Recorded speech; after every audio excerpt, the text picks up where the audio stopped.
Hai, jumpa lagi dengan Mbak Melati dari Jawa Timur. Rahayu semua. Kita ngobrol-ngobrol tentang Nusantara. Kali ini saya akan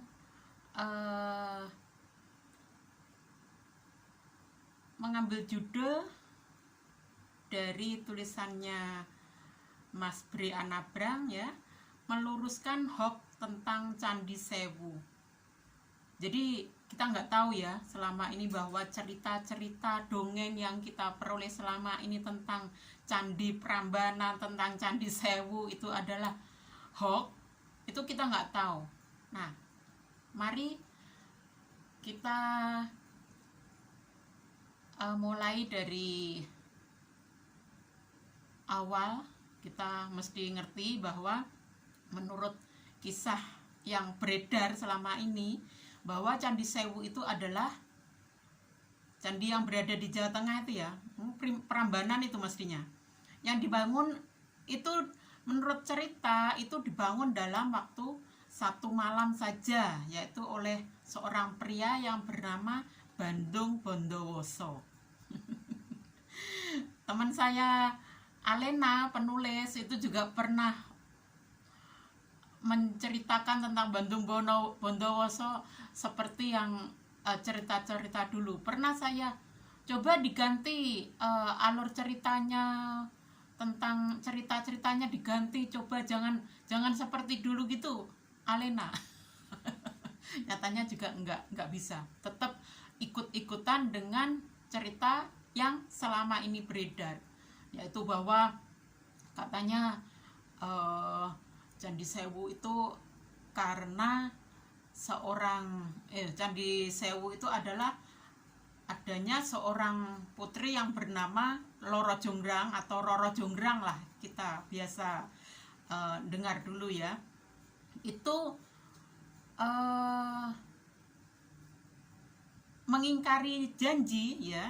Jadi putri yang bernama Roro Jonggrang itu pingin dibuatkan Candi Sewu sebagai persyaratan karena dia mau dinikahi oleh sang laki-laki, yaitu Bandung Bondowoso ini. Nah, Bandung Bondowoso ini telah membunuh, diceritakan juga ya, itu cuma hoax, cuma dongeng saja. Bandung Bondowoso ini katanya telah membunuh bapaknya si Roro Jonggrang, karena bapaknya si Roro Jonggrang ini adalah seorang raja yang dolim, pemakan daging manusia, yaitu pemakan daging rakyatnya sendiri. Akhirnya Bandung Bondowoso jadi pahlawan, dia bisa membunuh sang raja. Nah, yang mana sang raja ini mempunyai anak yang namanya Roro Jonggrang. Nah, akhirnya karena Roro Jonggrang itu cantik banget, akhirnya Bandung Bondowoso ingin menikahi sang Roro Jonggrang. Nah, karena Roro Jonggrang takut, otomatis nggak bisa menolak. Tapi dia tetap nggak bisa, ketika ayahnya dibunuh gitu, dia pasti nggak bisa terima. Akhirnya dia menyanggupi mau menikah dengan Bandung Bondowoso dengan syarat bahwa Bandung Bondowoso harus bisa membuat candi 1000 buah, 1000 candi yang dibangun hanya dalam 1 malam. Dan Bandung Bondowoso karena memang orang Nusantara itu memang hebat ya, hebat betul. Nah, itu menyanggupi. Oke, saya akan bangunkan candi 1000 buah agar bisa menikahi Roro Jonggrang.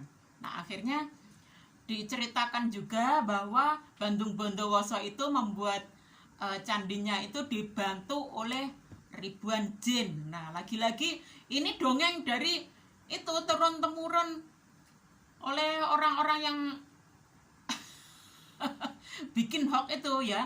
Katanya Bandung Bondowoso itu dalam dalam membuat candi itu dibantu oleh siapa? Jin-jin,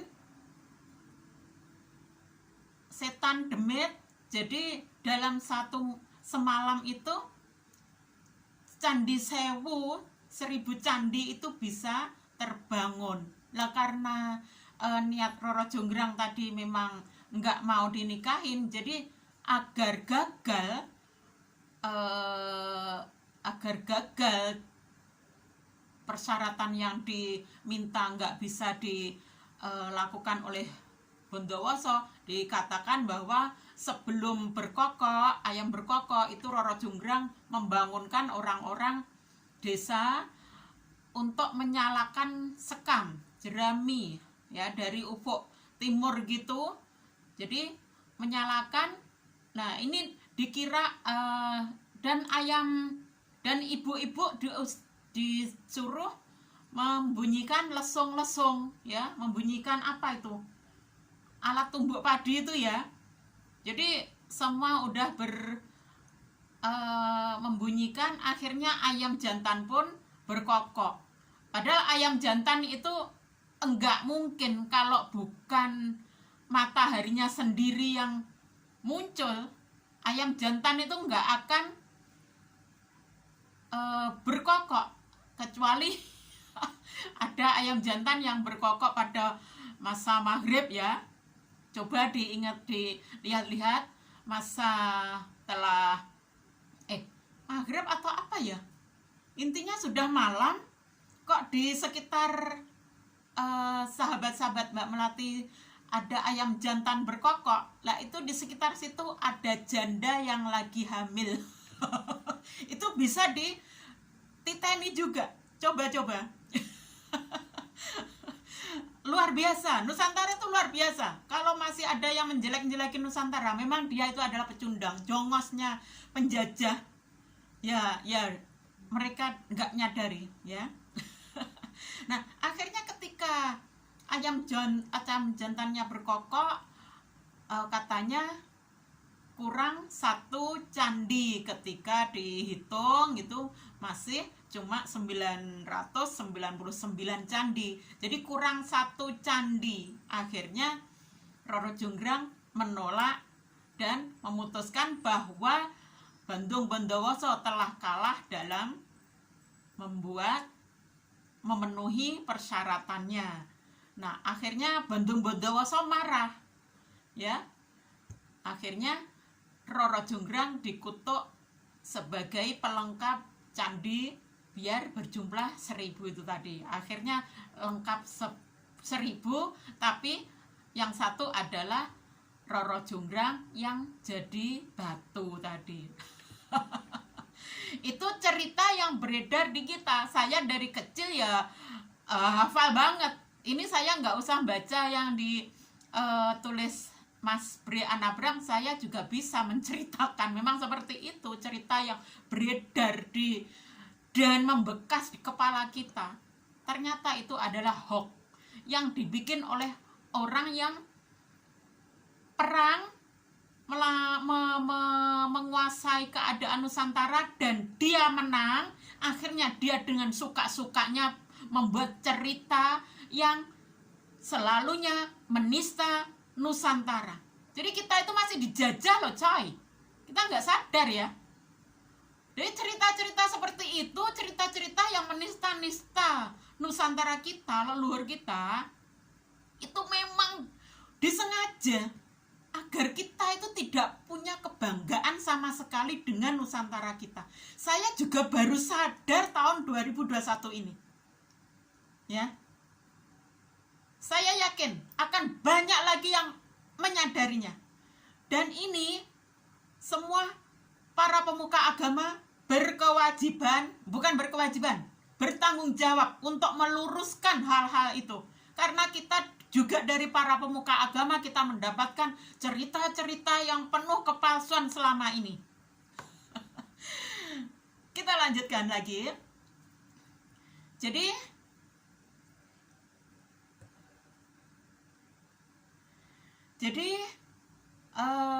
kita lanjutkan membaca, ya.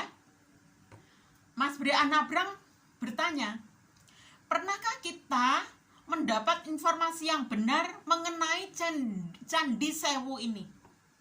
Secara benar dan fakta? Enggak pernah. Di sekolah kira-kira kita mendapatkan yang sebenarnya? Enggak. Yang kita tahu ya cuma itu, cerita-cerita hoax itu, tapi kita percayai bahwa itu benar adanya. Ya. Kita percaya bahwa jin-jin lah yang ada di Nusantara. Jin-jin lah yang ada yang mendiami Nusantara selama ini. Itu adalah sebuah statement keji, menuduh secara keji, pecundang, pengkhianat. Dia pasti akan kualat dengan leluhur bangsa Nusantara sendiri. Kok bisa-bisanya dia tega seperti itu? Tapi ya memang semua nggak ada yang tahu, karena ini dari awal memang sudah disetting seperti itu. Kita semua cuma mendengarkan cara turun-temurun, jadi nggak ada yang bisa disalahkan. Tapi kalau kita memang sudah sadar, ya seharusnya kita menyadari dan kita kembali menghormat, kembali untuk kepada leluhur bangsa kita sendiri, bukan terus memuja leluhur bangsa yang pendatang tadi. Gitu loh. Ini seharusnya disadari kita semua. Para pemuka agama lagi-lagi bertanggung jawab untuk semua ini. Harus cari info, harus cari pengetahuan lagi. Jangan lagi memakai pengetahuan yang dari gurun. Pasal dari sana semua itu nanti melebar. Jadi selain dari Mas Bre Anabrang yakin, dan saya juga yakin, bahwa anak-anak kita ketika diminta menampilkan pengetahuannya tentang Candi Sewu, 98% akan menampilkan seperti cerita yang saya ceritakan di atas tadi. Betul? Pasti betul. Sampai-sampai Mas Bre Anabrang berani taruhan. Jadi kita sangat sedih ya ketika sebuah mahakarya leluhur kita yang luar biasa, yang sudah sangat luar biasa, justru generasi sekarang tak tahu dan tidak mengerti sejarahnya secara benar dan fakta. Kita hanya mempercayai hoax, bahwa itu adalah yang dongeng-dongeng tadi, kita percayai benar adanya. Itu adalah sebuah pembodohan yang memang sengaja diciptakan kepada kita sebagai anak cucu bangsa leluhur, bangsa Nusantara, ya. Dan kita justru mengenal peninggalan leluhur bangsa lain. Ya, kita justru mengenal peninggalan mereka malah. Dan langsung percaya. Heran ya. Jin mereka itu telah mengalahkan jin Nusantara. Jadi kalau sekarang ini udah diketahui bahwa mereka membawa jin yang namanya jin dari Persia. Itu memang sangat-sangat gitu aja. Kalau mereka menilai bahwa jin Nusantara itu bla bla bla bla bla, nah mereka, kita katakan juga mereka juga telah membawa jin Persia dibawa ke Nusantara, dan masa mereka, kontrak mereka ada di Nusantara telah habis. Makanya kira-kira saya jadi bisa terbuka seperti ini, padahal saya dulu kadrun banget loh. Saya dulu jan memuja Arab banget. Sekarang saya blas. Saya merasa ditipu banyak. Udah, langsung kita lanjut. Jadi kita dipaksa untuk mempercayai cerita-cerita dari bangsa lain, ya, terutama dari bangsa gurun, bangsa Arab, ya. Dongeng yang mengada-ngada mereka semua kita percaya. Dan kita dijejali dengan cerita bahwa yang seolah-olah leluhur kita sendiri itu adalah orang yang barbar dan penggemar jin. Padahal kita tahu sendiri bahwa justru masyarakat gurun itu sendiri, masyarakat Arab itu sendiri, tanahnya gersang, mereka punya perilaku yang sangat buruk, yaitu suka perang, suka merampok, suka memperkosa, suka membunuh orang, suka membunuh anak perempuan. Katanya karena tidak berwibawa kalau mempunyai anak perempuan, bukan anak laki-laki. Jadi anak perempuan ini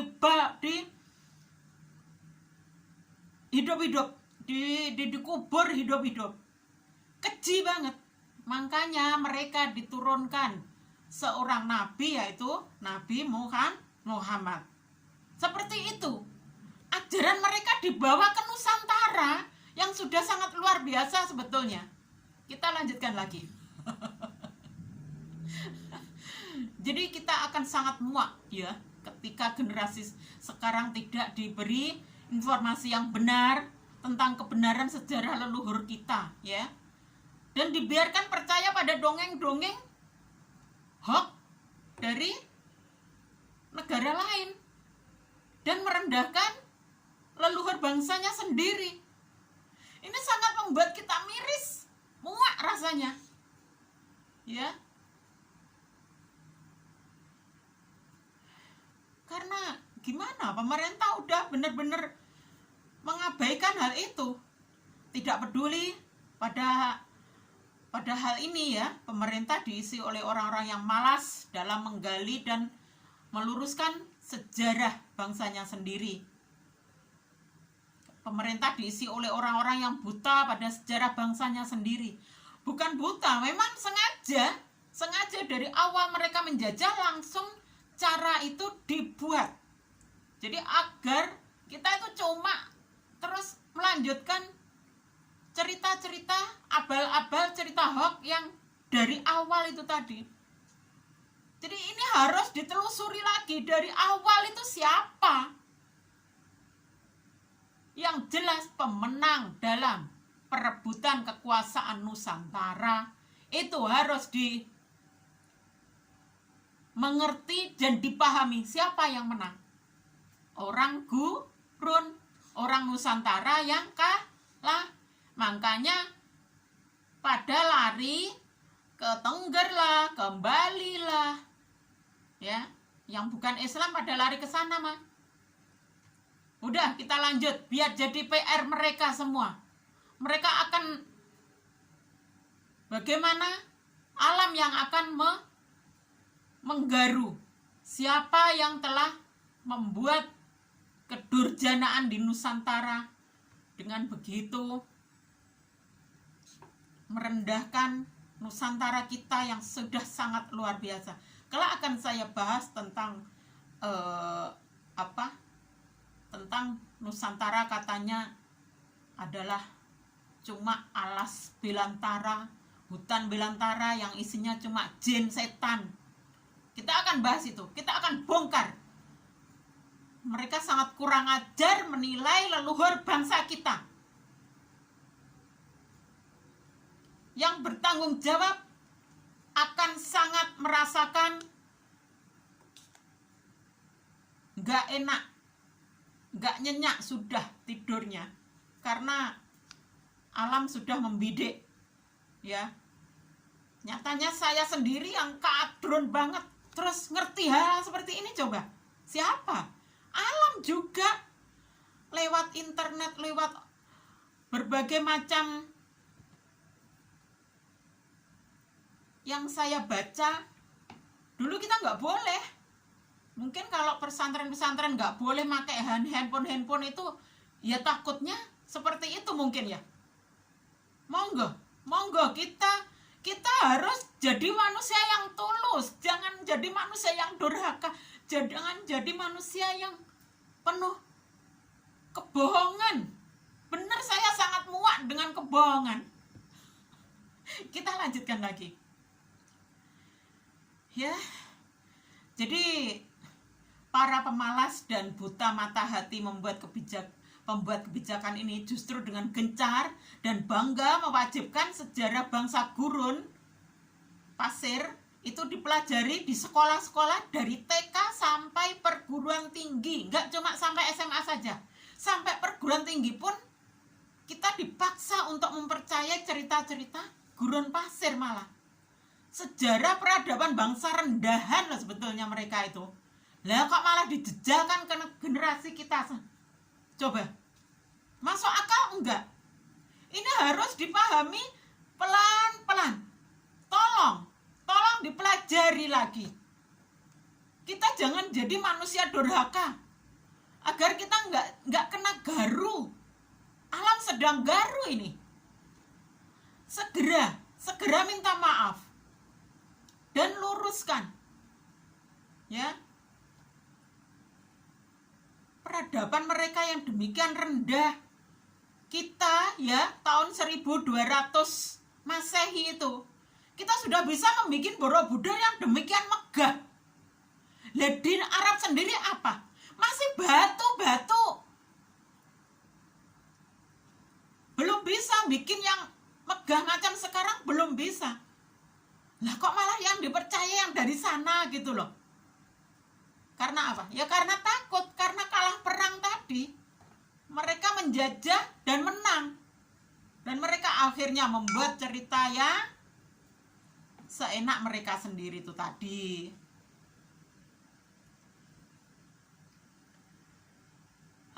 Nanti akan saya lanjut yang sebenarnya.